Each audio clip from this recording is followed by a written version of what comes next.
தலைவருடைய வாகனத்துக்கு வழி விடுங்க.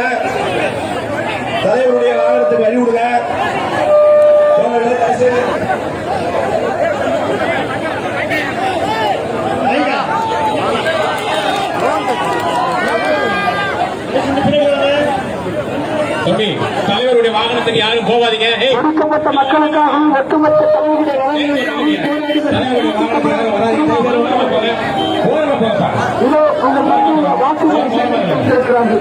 அண்ணன் சபாராஜேந்திரன் அவர்கள்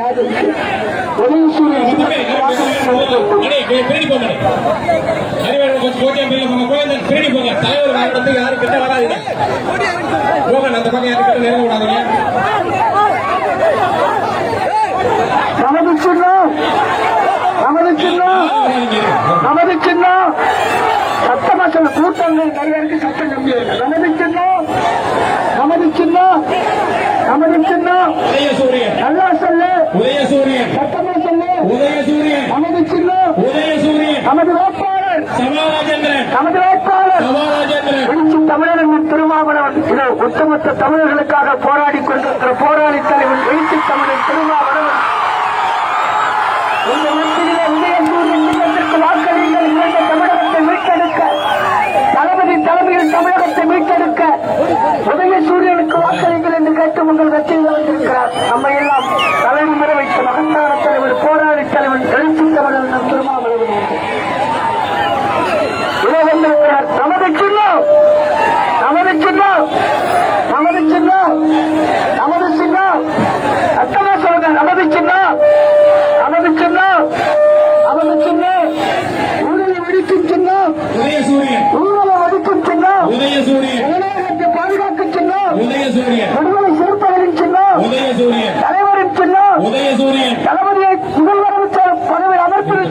உதயசூரியன் நமது சின்னம் உதயசூரியன் நமது சின்னம் பாருங்க. நெய்வேலியில 256 வேலையில் 40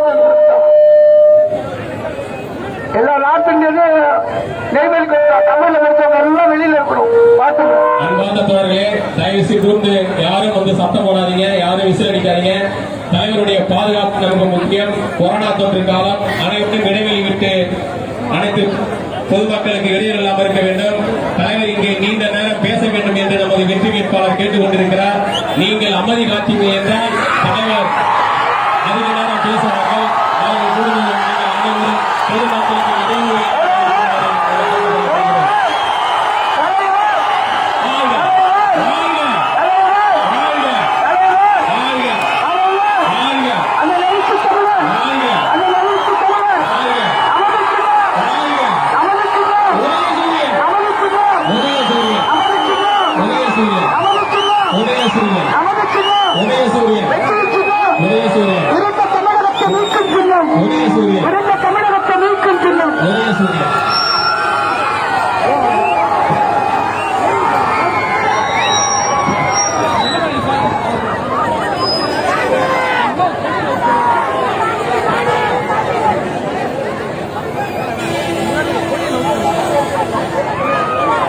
கொடி கொடி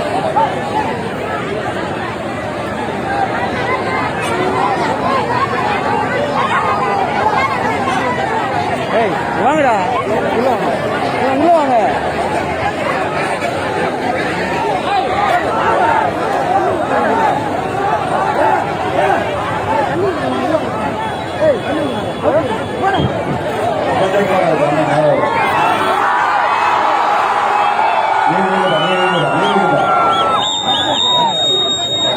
தம்பி தம்பி தம்பி கொடி கொடி கொடி கொஞ்சம் முன்னாடி கொடி கொடி கொடி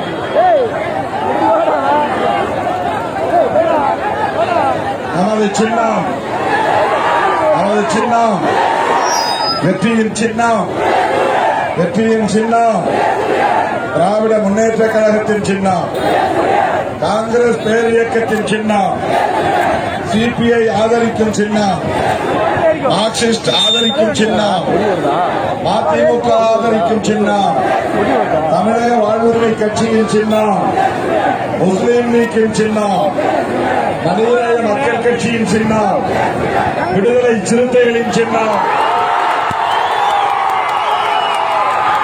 விடுதலை சிறுத்தைகளின் சின்னம்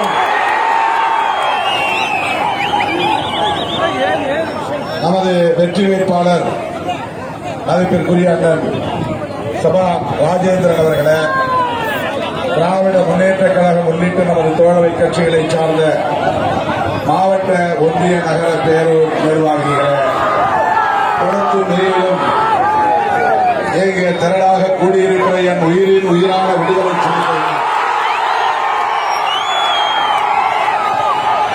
உங்கள் அனைவருக்கும் என்னுடைய பணிவார்ந்த வணக்கத்தை தெரிவித்துக் கொள்கிறேன்.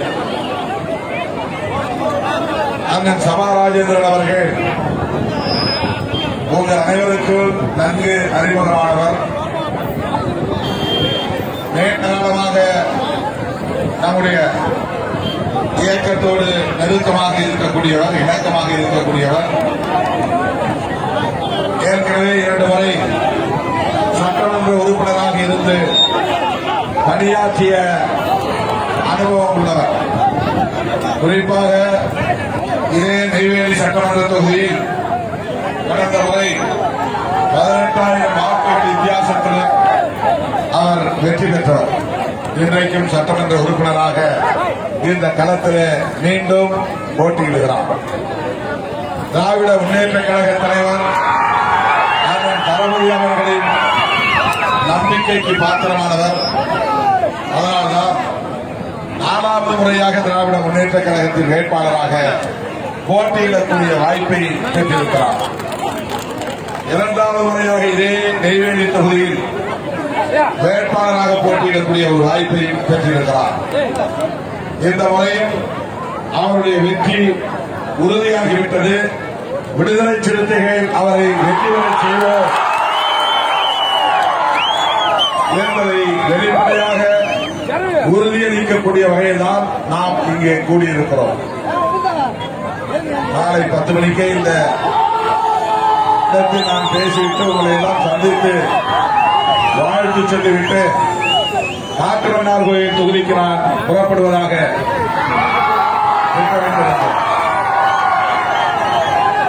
ஏறத்தாழ 1.5 மணி நேரம் நாம் காலம் தாழ்ந்து தொடங்கி இருக்கிறோம். காட்டுமன்னார் கோயிலில் தோழர்கள் எல்லாம் காத்திருக்கிறார்கள். அண்ணன் சபா ராஜேந்திரன் அவர்களை பெருவாரியான வாக்குகளின் வித்தியாசத்தில் வெற்றி பெறச் செய்ய வேண்டும் என்று என் உயிரின் உயிரான விடுதலை சிறுத்தைகள்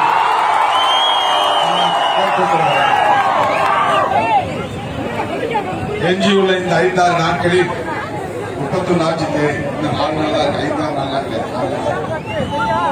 இந்த 4 நாட்களில் வீதி வீதியாக சென்று வீடு வீடாக சென்று உதயசூரியன் சின்னத்திற்கு வாக்குகள் சேகரித்து நமது அன்புக்கும் மதிப்புக்கும் உரிய அண்ணன் சபா ராஜேந்திரன் அவர்களை 50,000 வாக்குகள் வித்தியாசத்தில் வெற்றி பெற செய்ய வேண்டும். எதிர்த்து போட்டியிடக்கூடியவன் டெபாசிட் இழக்க வேண்டும்.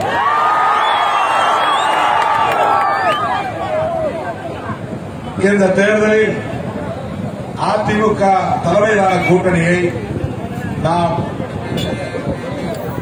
ஒரு இடத்தில் கூட வெற்றி பெற செய்யக்கூடாது, அதற்கு அனுமதிக்கக்கூடாது. காரணம், அந்த கூட்டணியால் அவர்கள் முன்னெடுக்கக்கூடிய அரசியலால் தமிழ்நாட்டுக்கு பெரும் தீங்கு விளையும். தமிழ் மொழிக்கு ஆபத்து நேரும். மாநில உரிமைகள் பறிக்கப்படும். இந்தி திணிக்கப்படும். வடநாட்டவர்கள் தமிழ்நாட்டிலே பணி நியமனம் செய்யப்படுவார்கள்.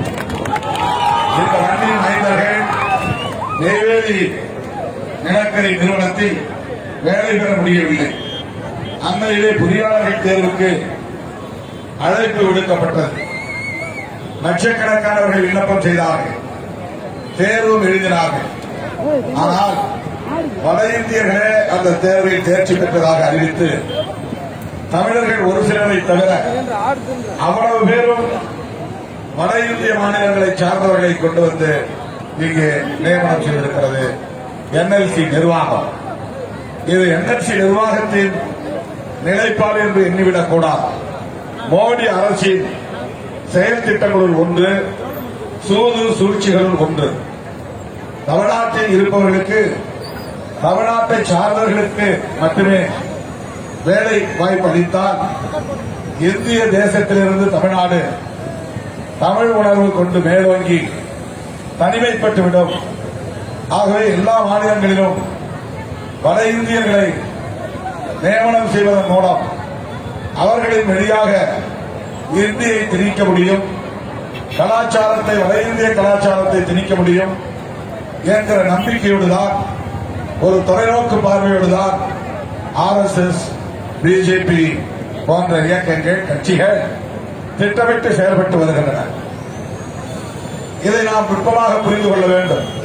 ரயில்வே துறையில் தமிழர்களுக்கு வேலைவாய்ப்பு இல்லை, வங்கித் துறைகளில் தமிழர்களுக்கு வேலைவாய்ப்பு இல்லை, என்எல்சி போன்ற பொதுத்துறைகளில் தமிழர்களுக்கு வேலைவாய்ப்பு இல்லை. தமிழ்நாட்டை சார்ந்த இளைஞர்கள் வேலைவாய்ப்பின்றி புறந்தள்ளப்படும் நிலை தொடர்கிறது, நீடிக்கிறது. இதுவெல்லாம் ஏனோதானோ என்று நடப்பதாக எண்ணிவிடக் கூடாது. தேர்தலில் தமிழர்கள் தேர்ச்சி பெறாமல் போய்விட்டார்கள், அதனால் இந்த பின்னடைவு என்று எண்ணிவிடக் கூடாது. எல்லாம் சதி திட்டங்கள் தான். திட்டமிட்டே செய்கிறார்கள். சமஸ்கிருதத்தை திணிக்கிறார்கள், இந்தியை திணிக்கிறார்கள். அவர்கள் சிபிஎஸ்இ பாடத்திட்டத்தின் மூலம் பிச்சை குழந்தைகளுக்கு இந்தியை கற்றுக் கொடுத்து 25 ஆண்டுகளுக்கு பிறகு தமிழ்நாட்டில் தமிழ் பேசக்கூடியவர்கள் யாரும் இல்லை, எல்லோரும் இந்தி பேசக்கூடியவர்களாக மாறிவிட்டார்கள், இந்தி பேசும் தமிழர்களாகிவிட்டார்கள் என்கிற நிலையை ஏற்படுத்த வேண்டும் என்பதுதான் மோடியின் வித்தை. அதை நாம் புரிந்து கொள்ள வேண்டும். தோழர்களே, திராவிட முன்னேற்ற கழக தலைவர் முத்தமிழ் அறிஞர் கலைஞர் அவர்கள் இன்றைக்கு இல்லை. அதேபோல அதிமுக பொதுச் செயலாளர் செல்வி ஜெயலலிதா அம்மையாரும் இல்லை. இந்த இரண்டு பேரும் தலைவர்களும் இல்லாத இந்த சூழலை பயன்படுத்தி எப்படியாவது பாஜக இங்கே காலூன்றி விட வேண்டும், வேரூன்றி விட வேண்டும் என்று பகிரங்க முயற்சியில் ஈடுபட்டு வருகிறார். அதில் ஒன்றுதான் இந்த தேர்தல் களம். அதற்கு எல்லா வகையிலும் இழந்திடக்கூடிய ஒரு வாய்ப்பை அதிமுகவும் பாமகவும் போட்டி போட்டுக் கொண்டு செய்கின்றன. இரண்டு பேரும் மாறி மாறி தோள்களில் தூக்கி சுமக்கிறார்கள். அதிமுகவும் பாட்டாளி மக்கள் கட்சியும் தற்காலிகமான பயன்களை மட்டுமே கருத்தில் கொள்கிறார்கள்.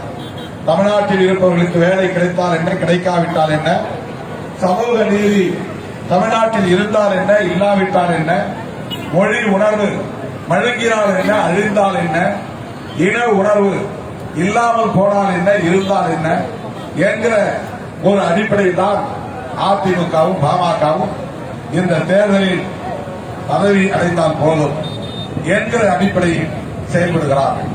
ஆனால் திராவிட முன்னேற்ற கழக தலைவர் அண்ணன் தளபதி அவர்கள் கலைஞரின் பிள்ளை என்பதால் நுட்பமாக இந்த அரசியலை புரிந்து கொண்டு தொலைநோக்கு பார்வையோடு பாஜக என்கிற இந்த சனாதன கும்பல் எந்த காரணத்தை முன்னிட்டும் தமிழ்நாட்டில் அடியெடுத்து வைத்துவிடக் கூடாது, ஓரிரு இடங்களில் கூட வெற்றி பெற்றுவிடக் கூடாது, அதிமுக பாமக செய்கிற துரோகத்தை மக்களிடத்தில் அம்பலப்படுத்தி அவர்களையும் சேர்த்து வீழ்த்த வேண்டும் என்கிற அடிப்படையில் 5 ஆண்டுகளுக்கு முன்பே அவர் திட்டமிட்டு உருவாக்கிய கூட்டணி தான் மதசார்பற்ற முற்போக்கு கூட்டணி. அந்த கூட்டணியை உருவாக்கியதில் விடுதலை சிறுத்தைகளுக்கும் பங்கு உண்டு. விடுதலை சிறுத்தைகளின் முயற்சியும் அதிலே அடங்கும். ஏனென்றால் சராசரி அரசியல் கட்சியாக பாஜகவை பார்க்க முடியாது. திமுகவை போல, கம்யூனிஸ்ட் கட்சிகளை போல, காங்கிரஸ் இயக்கத்தை போல பாரதிய ஜனதாவை ஒரு சராசரி அரசியல் இயக்கமாக பார்க்க முடியாது. பாரதிய ஜனதாவுக்கு பின்னால் பயங்கரவாத கொள்கையை கொண்ட ஒரு பேர் இயக்கம் இருக்கிறது.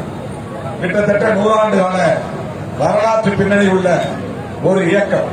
அந்த இயக்கத்தின் பெயர் உங்களுக்கு எல்லாம் தெரியும். என்ன இயக்கம்? என்ன இயக்கம்? என்ன இயக்கம்? RSS என்கிற இயக்கம். இந்தியாவையே நாசப்படுத்த வந்திருக்கிற ஒரு இயக்கம். அந்த இயக்கம் 1920களிலே தோன்றியது. அந்த காலத்தில் காந்தியடிகளின் தலைமையில வெள்ளைய ஏகாதிபத்தியத்தை எதிர்த்து விடுதலை போராட்டம் நடந்தபோது கூட அந்த விடுதலை போராட்டத்தில் பங்கேற்காத இயக்கம் தான் RSS. இன்னொரு வரலாற்று உண்மையை நீங்கள் புரிந்து கொள்ள வேண்டும். உலகப் போர் நடந்த காலத்தில், 2ஆம் உலகப் போர் நடந்த காலத்தில் ஜெர்மனியுடைய அதிபர் ஹிட்லர் கேள்விப்பட்டிருப்பீர்கள். அவர் மிக மோசமான ஒரு இனவாதி. தன்னுடைய இனமே உலகத்தில் உயர்ந்த இனம் என்று சொல்லக்கூடிய ஒரு பாசிஸ்ட், பிற இனங்களின் மீது வெறுப்பை உமிழக்கூடிய ஒரு பாசிஸ்ட். அதனால்தான் 2ஆம் உலகப் போர் அவரால் உக்கிரமடைந்தது. அந்த ஹிட்லரை போய் பார்த்துவிட்டு வந்த தலைவர்கள் தான் RSS தலைவர்கள். ஹிட்லரை காப்பி அடித்து அவர் எப்படி அவருடைய இனத்திற்கு ஆதரவாக, யூதர் இனத்திற்கு எதிராக வன்முறை வெறியாட்டத்தை கட்டவிழ்த்து விட்டாரோ,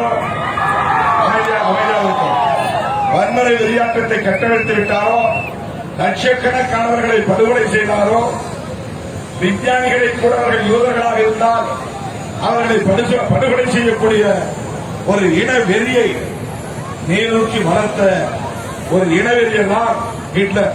அப்படித்தான் வரலாறு சொல்லுவது. அவர்களை பார்த்து அவர்களை காப்பியடித்த தம்பி அமைச்சர், அவர்களை பார்த்து அவர்களை காப்பியடித்து இந்தியாவிலே அதை போலவே ஒரு பாசிச இயக்கத்தை கட்டமைக்க விரும்பியவர்கள் தான் குஜராத்தை சார்ந்த, மகாராஷ்டிராவை சார்ந்த சிற்பவன் என்று சொல்லப்படக்கூடிய பார்ப்பனர்கள்.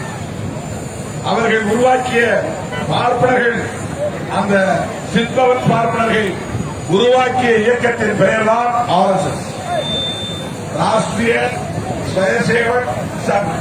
அதான் RSS ஆங்கிலத்தில். அது வடமொழி. ராஷ்டிரியம்னா தேசிய, ஸ்வயசேவக்னா தன்னார்வ தொண்டு, சங் என்றால் சங்கம். இது அந்த இயக்கத்தினுடைய தமிழ் பெயர். தமிழில் நான் மொழியாக்கம் சொல்லி சொல்கிறேன். தேசிய தன்னார்வ தொண்டு இயக்கம். கேட்பதற்கு நன்றாக இருக்கிறது. ஆனால் அவர்களின் கொள்கை இனவெறிதான், இனவாதம் தான், இன தூய்மைவாதம் தான், சாதி தூய்மைவாதம் தான், மத தூய்மைவாதம் தான். மதமும் கலக்கக்கூடாது, தூய்மைவாதம் தான். சாதி கலக்கக்கூடாது. அதனால்தான் சாதி விட்டு சாதி கல்யாணம் பண்ணக்கூடாது. அதுக்கு பேர் சாதி தூய்மைவாதம். இனம் விட்டு இனம் கலந்துடக்கூடாது, ரத்த கலப்பு ஏற்பட்டுவிடக் கூடாது. அதுதான் இன தூய்மைவாதம். அதை செய்தவன் ஹிட்லர்.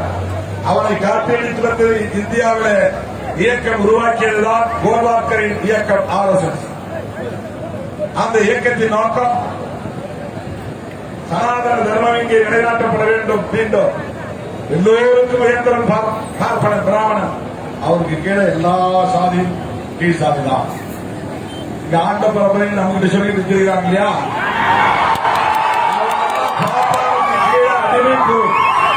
சனாதனம் பார்ப்பனர்களுக்கு அடிமை என்பதுதான் சனாதனம்.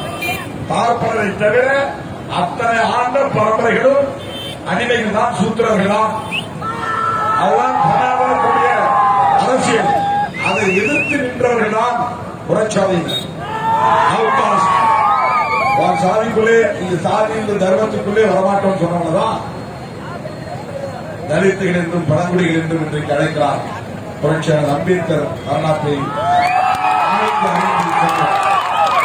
இவ்வளவு மோசமான ஒரு அரசியலை கருத்தியலை கொண்ட ஒரு பிற்போக்குத்தனமான இயக்கம் தான் RSS இயக்கம். அந்த இயக்கத்தின் அரசியல் பிரிவு தான் பிஜேபி. ஆகவே அவர்களுக்கு என்னென்ன பிடிக்காது என்பதை சொல்லுகிறேன். RSS இயக்கத்துக்கும் பிஜேபிக்கும் இந்திய தேசிய கொடி அவர்களுக்கு பிடிக்காது, ஏற்க மாட்டாங்க.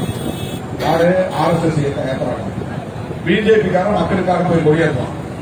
மோடி பிரதமராக இருக்கிறதுனால வழி இல்லாம பார்லிமெண்ட்ல கொடியேற்றார். ஆனால் RSS இயக்கத்தினுடைய தலைமை அலுவலகத்தில் இந்திய தேசிய கொடியை ஏற்றியதுதான் கிடையாது. அவருக்கு பிடிக்காது. ஏன்னா அந்த கொடிகளுக்கு காவி கொடியா இருக்குமா, ஹிட்லருடைய ஸ்வஸ்திக் சின்னம் அதை போட்டிருக்கணும் தேசிய கொடியா. அவன் முழுமையான ஆட்சி அதிகாரத்திற்கு வந்தான். இன்னொரு முறை பிஜேபி ஆட்சி வந்தான், தேசிய கொடியை மாத்திரம் இந்த கொடி இருக்காது, அது தம்ம சக்கரம் இருக்காது. காவி கொடியில ஸ்வஸ்திக் சிம்பல் போட்ட கொடியை தான் இந்தியாவின் தேசிய கொடியாக்க வேண்டும். இது RSS இயக்கத்தின் செயற்திட்டங்கள் ஒன்று. இரண்டாவது, இந்தியாங்கிற பெயர் அவனுக்கு பிடிக்காது. அவன் பாரத் மாதாக்கு ஜெய் அடித்தொடை. அவன் இந்தியாவுக்கு வணக்கம் சொல்ல மாட்டான். இந்திய அன்னைக்கு வணக்கம் சொல்ல மாட்டான். இந்தியாங்கிற பெயரை மாற்ற வேண்டும், இந்து ராஷ்டிரம் அப்படின்னு பெயரை நினைக்கிறான். தமிழ்நாடுங்கிற பெயரை மாற்ற போறதா தேர்தல் அறிக்கையில் சொல்லியிருக்கிறாங்க. தமிழ்நாடுங்கிறது அண்ணா வைத்த பெயர். சங்கரலிங்கனார் தமிழ்நாட்டுக்கு பெயர் சொல்லி உண்ணாவிரதர் உயிர் வந்தார் ஒரு தியாகி. அந்த பெயரை இப்ப பிஜேபி என்ன சொல்றாங்கன்னா, நாங்க ஜெயிச்சு வந்தோம்னா அதிமுக ஆட்சிக்கு வந்தா தமிழ்நாட்டுக்கு தட்சிண பிரதேஷ் அப்படின்னு பேரை மாத்த போறாங்க. தட்சிண பிரதேஷ்னா தட்சிணம் தான் தெற்கு அர்த்தம், உத்தரனா வடக்கு அர்த்தம். உத்தரப்பிரதேஷ் வடக்கு இருக்கிற மாதிரி தட்சிண பிரதேஷ் தெற்கு தமிழ்நாடு. இதுக்கு தட்சிண பிரதேஷ் பேர் மாத்த போறாங்க. தட்சிணாமூர்த்தினா தென்னவன் அர்த்தம். தட்சிணாமூர்த்தினா தென்னவன், தென்னாட்டை சார்ந்தவன். தட்சிண பூமினா தெற்கே இருக்கக்கூடிய பீடபூமின்னு அர்த்தம். அப்படி அவர் தமிழ்நாட்டு பெயரை மாற்ற போறாங்க. இந்தியாங்கிற பெயர் அவருக்கு பிடிக்காது, இந்திய தேசிய கொடி பிடிக்காது. அதை விட முக்கியமா அவங்க சொல்றேன், கவனமா கேளுங்க. RSS காரனுக்கும் பிஜேபி காரனுக்கும் உள்ளூரில் இருக்கிற ஒரு செயற்திட்டம் இருக்கு. அவர் பிடிக்காத என்னன்னா, நம்ம எல்லாம் மனிதர்களாய் தலைமுறை வைத்த நம்முடைய மகத்தான தலைவர் புரட்சியாளர் அம்பேத்கர் அவர்கள்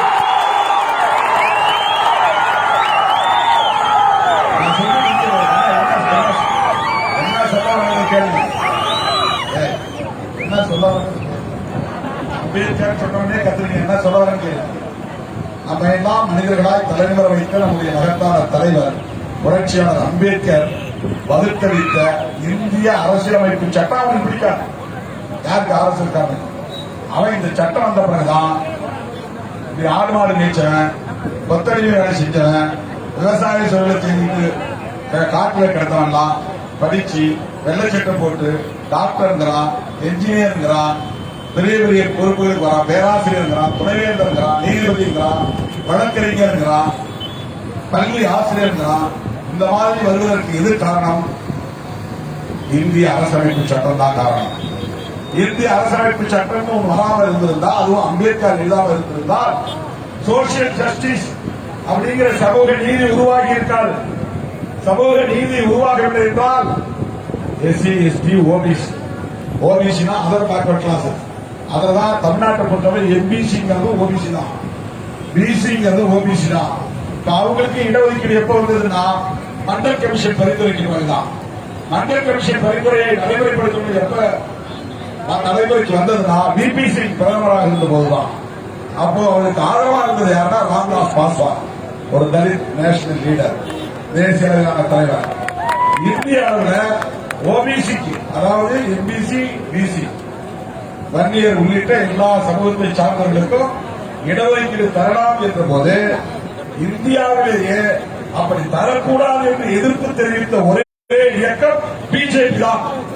அன்றைக்கு அத்வானி தலைமை, அவர் ரத யாத்திரை என்கிற பெயரால் ஒரு ரத்த யாத்திரையை நடத்தியவர்.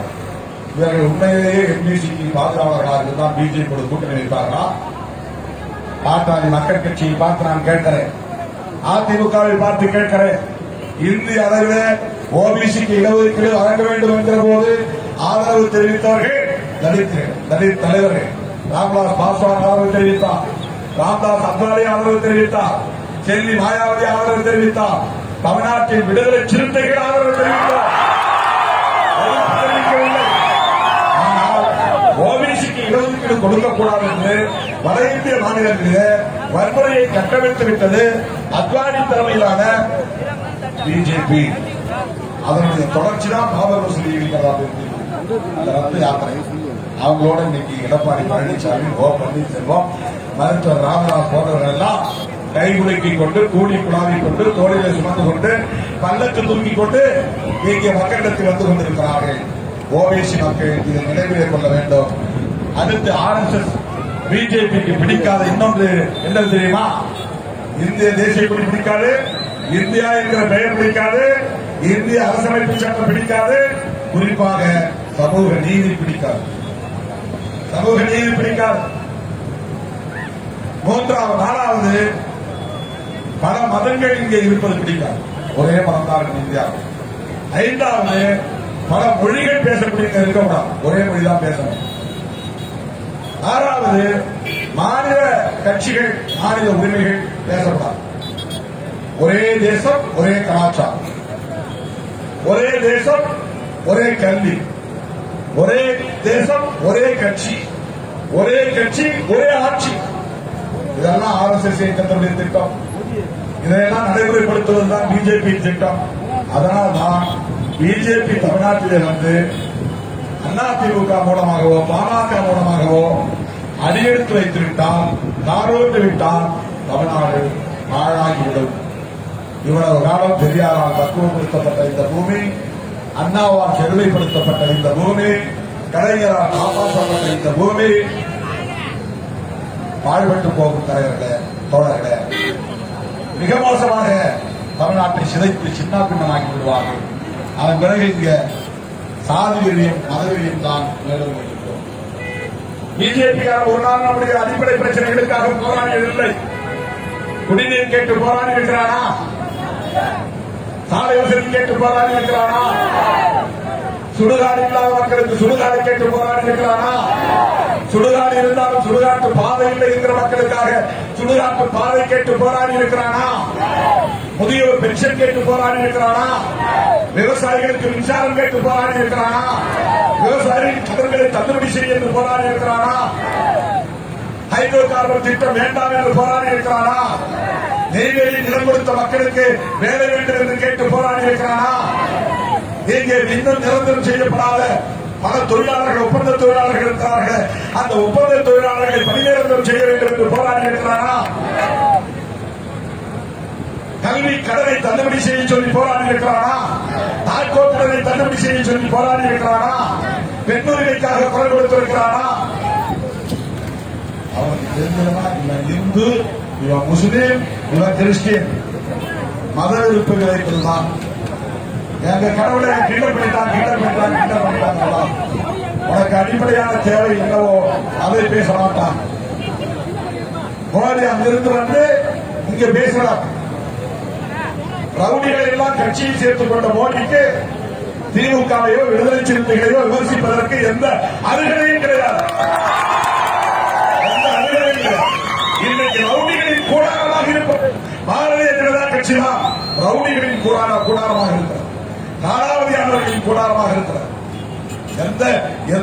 எந்த மாவட்டத்துக்கு போனாலும் ரவுடிகள் போலீஸ் ஸ்டேஷன் இருப்பான், கிரிமினல் ரெக்கார்ட்ஸ் இருப்பான். அவன் வந்து பிஜேபி சேரான், வெளிப்படையா சேர்க்கிறான். பிஜேபி நாடாவதியானவர்களின் கூடாரமாக, ரவுடிகளின் கூடாரமாக, மார்க்கெட் இல்லாத நடிகர் நடிகைகளின் கூடாரமாக பிஜேபி. அதாவது இந்த மாதிரி இளைஞர்களை பிஜேபி பார்க்க முடியுமா?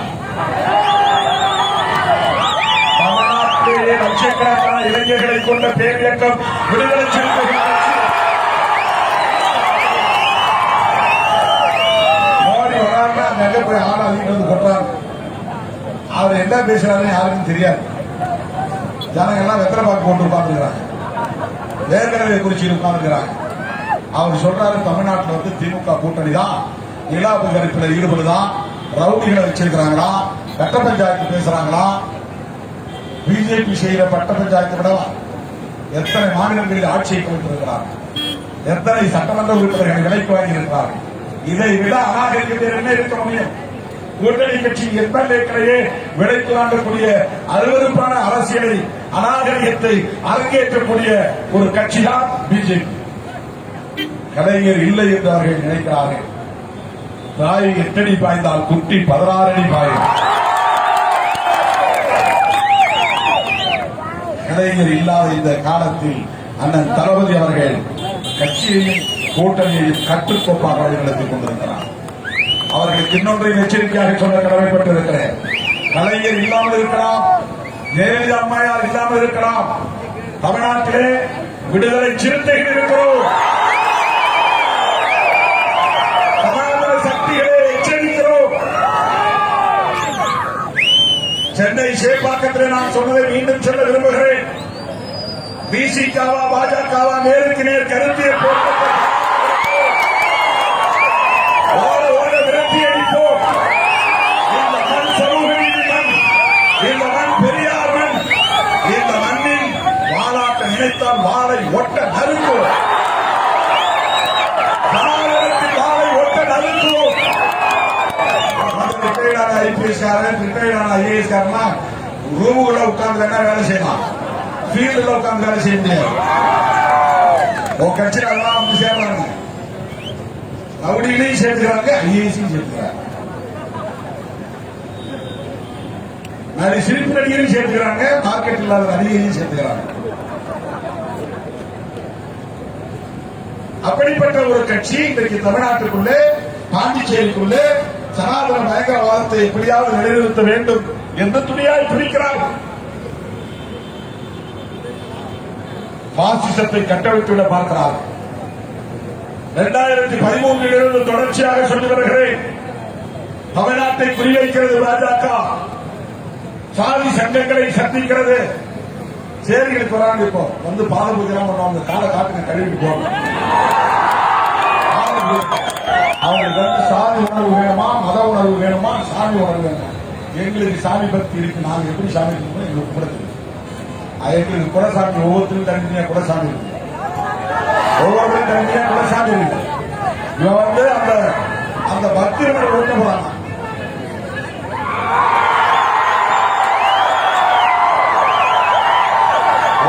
உனக்கும் தமிழ்நாட்டு முருகனுக்கு என்ன சம்பந்தம்? எல்முருகனுக்கும் உனக்கும் சம்பந்தம் இருக்கலாம். எல்முருகன் உங்களுக்கு ஆளாகிட்டார், அது வேற நான் எதுவும் சொல்ல விரும்புகிறேன். ஆனால் பழனி முருகனுக்கும் உனக்கு என்ன சம்பந்தம்? திருச்செந்தூர் முருகனுக்கும் உனக்கு என்ன சம்பந்தம்? என்ன தமிழ்நாட்டுக்கு அந்த முருகனை பற்றி பேசுறேன்? எங்க கூட வேல்முருகனே இருக்கிறார், வேலும் இருக்கிறது முருகனும் இருக்கிறான். எங்க இடத்துல வேலும் இருக்கிறது முருகனும் இருக்கிறான். அரசியலை பண்ணலாம் என்று நினைக்காதீர்கள். தமிழ்நாட்டில் அந்த ஜம்பம் பலிக்காது என்பதை எச்சரிக்கையாக சொல்ல கடமைப்பட்டிருக்கிறோம். RSS இயக்கத்தின் செயல் திட்டத்தை நடைமுறைப்படுத்தக்கூடிய ஒரு அரசியல் அணிதான் பிஜேபி. RSS புரிந்து கொண்டால்தான் பிஜேபியை புரிந்து கொள்ள முடியும். RSS பயங்கரவாத கொள்கையை புரிந்து கொண்டால்தான் பிஜேபி பயங்கரவாத சதி திட்டங்களை புரிந்து கொள்ள முடியும். இதை முன்னுணர்ந்த காரணத்தினால்தான் அந்த தளபதி அவர்கள் 5 ஆண்டுகளுக்கு முன்பே விடுதலை சிறுத்தைகளை இணைத்து மதசார்பற்ற முற்போக்கு கூட்டணி அருமை தோழர்களே, ஒன்றை மட்டும் சொல்லி நான் விடைபெற விரும்புகிறேன். நிறைய தோழர்களுக்கு நம்ம நெய்வேலி பகுதியில் வாட்ஸ்அப்ல மெசேஜ் போட்டாங்க. அண்ணா என்னன்னா 6க்கு போய் கையெழுத்து போட்டுக்கல, 10 சீட்டு வாங்கி கூடாதா, 6க்கு போய் கையெழுத்து போட்டுக்கல அப்படின்னு சொன்னாங்க. 2011 தலைவர் கலைஞர் அவர்கள் 10 இடங்கள் கொடுத்து நமக்கு அங்கீகாரத்தை தந்தார். 2001 8 இடங்கள் தமிழ்நாட்டில் 2 இடங்கள் பாண்டிச்சேரியில் கொடுத்தார். 2011 நமக்கு 12 தரேன்னு சொன்னார். போய் பேசணும். அப்புறம் நிறைய கூட்டணி கட்சி இருக்கிறதுனால 2 குறைச்சிக்கிட்டு 10 இந்த முறை பண்ணுங்க, அதுக்கப்புறம் நம்ம பார்த்துக்கலாம் அப்படின்னு சொன்னார். இந்த முறை நாம குறைஞ்சது 12 வாங்கணும் அப்படின்னு முயற்சி பண்ணோம். 10 முறைக்கு நேரம் உட்கார்ந்து பேசணும். திமுக தரப்பில் உள்ள சில சிக்கல்களை எல்லாம் எடுத்து சொன்னார்கள். நான் புரிந்து கொண்டேன். இதற்காக 6-10 நான் வெளியேறினா என்ன ஆகும்? கூட்டணி செதறும். அது மட்டும் இல்லாம நாம தனியா நின்று 234 தொகுதியில என்ன செய்ய முடியும்? கடைசி நேரத்தில் அது மட்டும் இல்லை, இது மிக முக்கியம். இந்த 2 பாயிண்ட் விட்டுருங்க. நாம தனியா நின்று சாதிக்க முடியாத ஒரு குணம், திமுக கூட்டணி செதறுங்கிறது ஒரு குணம். ஆனா மிக மோசமான ஒரு ஆபத்து விளையும். இது அதிமுக பாஜக கூட்டணிக்கு சாதகமாக முடியும். அவன் பல இடங்களில் வெற்றி பெறக்கூடிய ஒரு வாய்ப்பு அமைஞ்சிடும். அவனுக்கு இடம் கொடுக்க கூடாதுங்கிறது அவருடைய அரசியல் செயல் திட்டமே. விடுதலை சிறுத்தைகளுக்கு எத்தனை இடம் என்பதை விட பிஜேபிக்கு தமிழ்நாட்டில் இடம் இல்லை என்பதுதான் அரசியல். அதான் நான் புரிஞ்சுட்டு உடனே போனேன். ஓகே, 6 முதலாளர் கையெழுத்து போட்டார். ஒப்பந்தம் கையெழுத்து போட்டு திமுக கூட்டணியை உறுதிப்படுத்தியது விடுதலை சிறுத்தைகள் தான். ஒரே காரணம், என் வீரின் உயிரான விடுதலை சிறுத்தைகள். முக்கிய காரணம் திமுகவும் இடதுசாரிகளும் காங்கிரசும் எல்லா கட்சிகளும் சேர்ந்து பிஜேபியை தமிழ்நாட்டுக்குள் அனுமதிக்க கூடாது, விரட்டி அடிக்க வேண்டும் என்று திட்டமிட்டதுதான். அது நாம் பின்னாங்க கூடாது இல்லையா? 6 8 10 நல்ல பிரச்சனை. தமிழ்நாட்டுக்குள்ள பிஜேபி வரக்கூடாது, அவங்க ஒரு இடத்துல ஜெயிக்கக்கூடாது. இப்ப நீங்க ஒரு கேள்வியை கேட்கலாம். இந்த தொகுதியில நான் நெய்வேலியில பிஜேபி நிக்கிறேன், ஏன் இவ்வளவு தூரம் நீங்க மூச்சை பிடிச்சிக்கிட்டு அடிவேலி வெடிக்க பிஜேபியை பற்றி பேசுறீங்க? இங்க நிக்கிறது மாம்பழம் தானே அப்படின்னு நீங்க கேட்கலாம். பாஜகவின் இன்னொரு சின்னம் தான் மாம்பழம். பிஜேபி தமிழ்நாட்டில் 3 சின்னம் இருக்கு. ஒன்று அவன் சொந்த சின்னம் தாமரை, இன்னொரு சின்னம் ரெட்டை, இன்னொரு சின்னம் மாம்பழம். அவங்க 2 பேருமே பி டீம் ஆகிட்டாங்க, பினாமி கட்சியா மாறிட்டாங்க. நீங்க மாம்பழத்துக்கு போடும் ஒவ்வொரு ஓட்டும் மோடிக்கு போடுவதாக ஆகும். பாமக தொண்டர்களை, அப்பாவி தொண்டர்களை பார்த்து நான் சொல்லுகிறேன். நீங்கள் மாம்பழத்துக்கு போடும் ஒவ்வொரு ஓட்டும் பிஜேபிக்கு போடுவதாகத்தான் அமையும்.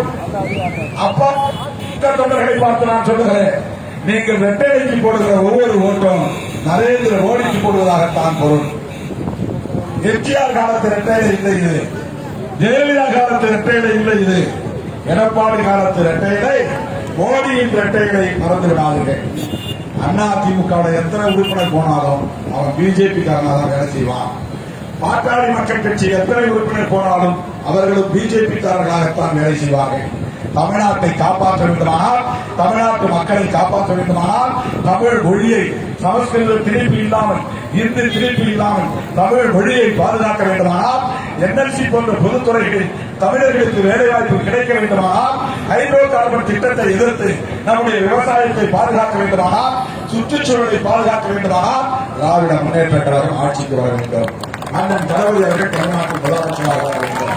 அதற்கு உயிரின் உயிரான விடுதலை சிறுத்தைகள் யாருக்கு வாக்களிக்க வேண்டும்? அண்ணன் சபா ராஜேந்திரன் அவர்களுக்கு